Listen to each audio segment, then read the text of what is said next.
Hi, I'm Ben. Welcome to my book corner. We have another bite-sized book review for Don't Die July of 2025. This one is an Amazon original short story from the Dark Corners collection. There's a giant trapdoor spider under your bed by Edgar Cantero. This first came out in September of 2018.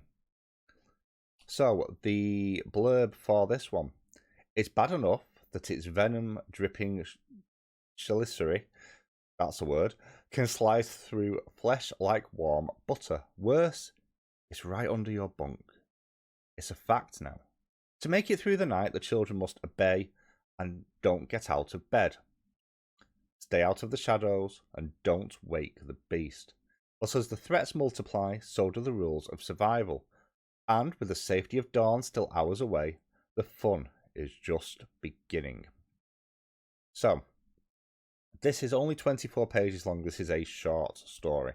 And I had high hopes for this. Noah, who is the creator of Don't Die July and my fellow co-host, is a massive fan after reading Meddling Kids. So I had a high bar for this one, and it, unfortunately for me, failed to meet it.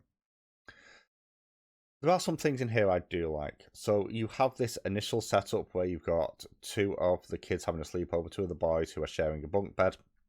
And they're setting out the different rules for their sort of horrors. And their horrors are very much things linked to their personality. So one creates the idea that there's a giant trapdoor spider under the bed, which scares the other one.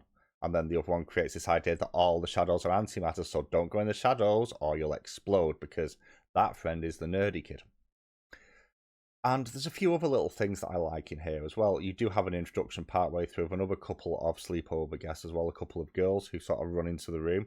They're being chased by their own horrors that's coming out of the mirrors. All this sounds fantastic, and the banter between the boys in particular, but the group as a whole, is really, really well done.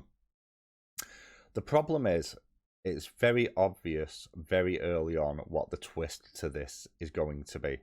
And because of that twist, it takes away any sense of jeopardy in the storytelling, and therefore removes the sense of horror and tension, which short stories like this, in my opinion at least, tend to really thrive upon. That's where these stories are often best, with that very quick ramp up of tension. And it doesn't do that here. The premise is really, really interesting, and the extra sort of fears that get pulled in, actually really, really interesting.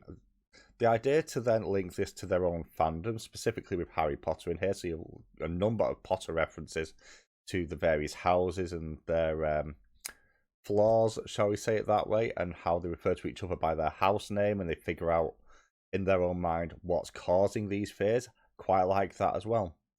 But as a horror story, this doesn't land for me, just because there is no sense of jeopardy here. It's decently written, the banter's really good, the characters are likeable,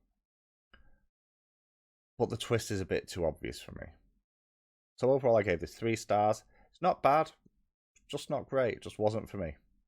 What I would like to know is, have you read any of the Amazon original short stories? If you have, let me know in the comments down below. Catch you all soon.